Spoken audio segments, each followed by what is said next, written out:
ಸರ್ವೇ ಭವಂತು ಸುಖಿನಃ. ಇಂದಿನ ಭಕ್ತಿ ಸಂದೇಶವನ್ನು ನೋಡೋಣ. ನ ಚ ಮಾಂ ತಾನಿ ಕರ್ಮಾಣಿ ನಿಬಧ್ನಂತಿ ಧನಂಜಯ ಉದಾಸೀನ ವದಾಸೀನಮಸಕ್ತಂ ತೇಷು ಕರ್ಮಸು.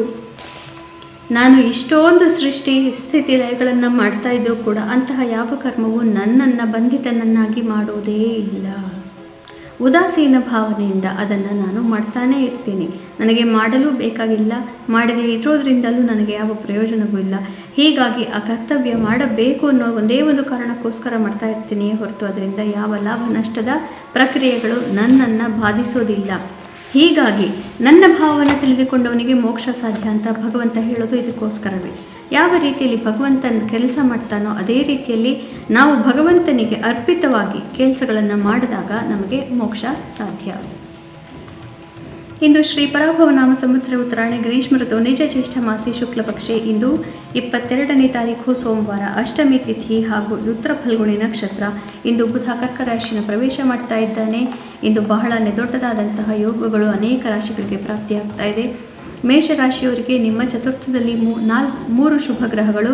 ಹೀಗಾಗಿ ಮನಸ್ಸಿಗೆ ಅತಿ ಹೆಚ್ಚಿನ ನೆಮ್ಮದಿ, ಮನೆಯ ವಿಚಾರಗಳಲ್ಲಿ ಆಸ್ತಿಪಾಸ್ತಿ ಹಾಗೂ ಕೋರ್ಟ್ ಕಚೇರಿ ವ್ಯವಹಾರಗಳಲ್ಲಿ ಜಯ. ವೃಷಭ ರಾಶಿಯವರಿಗೆ ನಿಮ್ಮ ತೃತೀಯದಲ್ಲಿ 3 ಶುಭ ಗ್ರಹಗಳು, ವಸುಮತಿ ಯೋಗ. ಹೀಗಾಗಿ ಅತ್ಯಂತ ಮುಖ್ಯವಾದಂತಹ ದೊಡ್ಡದಾದಂತಹ ಧನಾಗಮ ಖಂಡಿತ. ಮಿಥುನ ರಾಶಿಯವರಿಗೆ ನಿಮ್ಮ ದ್ವಿತೀಯ ಭಾವದಲ್ಲಿ ಸುಖ ಸ್ಥಾನದಲ್ಲಿ 3 ಶುಭ ಗ್ರಹಗಳು. ಹೀಗಾಗಿ ಖಂಡಿತವಾಗಲೂ ಮನೆಯಲ್ಲಿ ದೊಡ್ಡದಾದಂತಹ ಒಂದು ಬಹಳ ಉತ್ತಮವಾದಂತಹ ಸಂತೋಷವನ್ನು ತರುವಂತಹ ಘಟನೆಗಳು ನಡೆಯುತ್ತೆ ಹಾಗೂ ವಿವಾಹಾದಿ ಕಾರ್ಯಕ್ರಮಗಳು ನಡೆಯಬಹುದು ಅಥವಾ ಆಸ್ತಿಪಾಸ್ತಿ ಪ್ರಾಪ್ತಿಯಾಗಬಹುದು. ಯಥೇಚ್ಛವಾದಂತಹ ಧನಾಗಮ 12 ವರ್ಷಗಳಲ್ಲಿ ಕಾಣದಷ್ಟು ಸುಖವನ್ನು ನೀವು ಮನೆಯಲ್ಲಿ ಇಂದು ಕಾಣ್ತೀರಿ. ಕರ್ಕರಾಶಿಯವರಿಗೆ ಇಂದು ನಿಮ್ಮ ರಾಶಿಯಲ್ಲಿ 3 ಗ್ರಹಗಳು ಸೇರ್ತಾ ಇದೆ. ಅದರಲ್ಲಿ ಬುಧ ಅಷ್ಟೊಂದು ಒಳ್ಳೆಯದಲ್ಲ, ಗುರುವನು ಅಷ್ಟೊಂದು ಒಳ್ಳೆಯದಲ್ಲ. ಹೀಗಾಗಿ ಮಾತಿನಿಂದ ಇವತ್ತು ತೊಂದರೆಗೆ ಸಿಲುಕಿ ಹಾಕಿಕೊಳ್ಳಬಹುದು. ಮಿತ್ರರೊಡನೆ ಮತ್ತು ನಿಮ್ಮ ವೈಯಕ್ತಿಕ ವಿಚಾರಗಳ ಬಗ್ಗೆ ಸ್ವಲ್ಪ ಹುಷಾರಾಗಿ ಇರೋದು ಅವಶ್ಯಕ. ಸಿಂಹರಾಶಿಯವರಿಗೆ ಇದು ಸ್ವಲ್ಪ ಕಷ್ಟಕರವಾದಂತಹ ಗೋಚಾರ. 3 ಗ್ರಹಗಳು ನಿಮ್ಮ ವ್ಯಯಭಾವದಲ್ಲಿ, ಯಾವುದೂ ಕೂಡ ಇಲ್ಲಿ ವ್ಯಯಭಾವದಲ್ಲಿ ಅಷ್ಟೊಂದು ಒಳ್ಳೆಯದಲ್ಲ. ಹೀಗಾಗಿ ಇದನ್ನು ನೀವು ಸ್ವಲ್ಪ ಗಮನ ತೆಗೆದುಕೊಳ್ಳಲೇಬೇಕಾಗತ್ತೆ. 3 ಮುಖ್ಯ ಗ್ರಹಗಳು ವ್ಯಯಭಾವದಲ್ಲಿ ಇರೋದ್ರಿಂದ ಅನೇಕ ರೀತಿಯಲ್ಲಿ ನಿಮಗೆ ತೊಂದರೆಗಳಾಗಬಹುದು. ಮುಖ್ಯವಾದಂತಹ ಪ್ರಾಜೆಕ್ಟು, ಕೆಲಸ ಇತ್ಯಾದಿಗಳಲ್ಲಿ ನಿಮಗೆ ಈಗ ಕೊನೆಯಾಗುವಂತಹ ಸಂದರ್ಭಗಳನ್ನು ನೀವು ಎದುರಿಸಬೇಕಾಗಿ ಬರಬಹುದು. ಕನ್ಯಾ ರಾಶಿಯವರಿಗೆ ಅತ್ಯುತ್ತಮವಾದಂತಹ ಗೋಚಾರ, ಇಷ್ಟಾರ್ಥ ಸಿದ್ಧಿ, ಧನಾಗಮ, ಬಂಧು ಬಾಂಧವರಿಂದ ಮಿತ್ರರಿಂದ ಬಹಳನೇ ಸಂತೋಷ ಪ್ರಾಪ್ತಿ. ತುಲಾ ರಾಶಿಯವರಿಗೆ ಕಾರ್ಯಕ್ಷೇತ್ರದ ಸ್ಥಾನದಲ್ಲಿ 3 ಗ್ರಹಗಳು, ವಸುಮತಿ ಯೋಗ ಪ್ರಾಪ್ತಿಯಾಗ್ತಾ ಇದೆ. ಹೀಗಾಗಿ ಧನಾಗಮ ಖಂಡಿತವಾಗಲೂ ಆಗತ್ತೆ ಮತ್ತು ಕಾರ್ಯಕ್ಷೇತ್ರದಲ್ಲಿ ಜವಾಬ್ದಾರಿಗಳು ಕೂಡ ಹೆಚ್ಚಾಗತ್ತೆ. ವೃಶ್ಚಿಕ ರಾಶಿಯವರಿಗೆ ನಿಮ್ಮ ನವಮದಲ್ಲಿ 3 ಶುಭ ಗ್ರಹಗಳು. ಇದರಲ್ಲಿ ಒಂದು ಅಷ್ಟೊಂದು ಒಳ್ಳೆಯದಲ್ಲ. ಹೀಗಾಗಿ ಇವತ್ತು ಮಾತುಕತೆಯಿಂದ ನಡೀತಾ ಇರುವಂತಹ ಭಾಗ್ಯದಲ್ಲಿ ಚ್ಯುತಿಯನ್ನು ನೀವು ತಂದುಕೊಳ್ಳೋದು ಅವಶ್ಯಕತೆ ಇಲ್ಲ. ಮಾತಿನ ಬಗ್ಗೆ ಗಮನ ಅವಶ್ಯಕ. ಧನು ರಾಶಿಯವರಿಗೆ ನಿಮ್ಮ ಅಷ್ಟಮದಲ್ಲಿ 3 ಶುಭ ಗ್ರಹಗಳು. ಇದರಲ್ಲಿ 2 ಒಳ್ಳೆಯದು, ಗುರು ಅಷ್ಟೊಂದು ಒಳ್ಳೆಯದಲ್ಲ.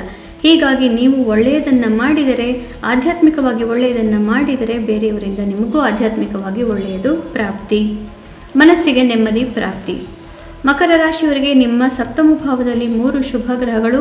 ಇದರಲ್ಲಿ 2 ಗ್ರಹಗಳು ಅಷ್ಟೊಂದು ಒಳ್ಳೆಯ ಫಲವನ್ನು ಕೊಡೋದಿಲ್ಲ, ಆದರೆ ಗುರು ಬಹಳ ಒಳ್ಳೆಯ ಫಲವನ್ನು ಕೊಡ್ತಾನೆ. ಹೀಗಾಗಿ ಮುಖ್ಯವಾದಂತಹ ಕೆಲವೊಂದು ಪಾರ್ಟ್ನರ್ಶಿಪ್ ಅಥವಾ ಮಿತ್ರತ್ವಗಳು ಇವುಗಳಲ್ಲಿ ಒಡಕ್ಕೂ ಸಾಧ್ಯ.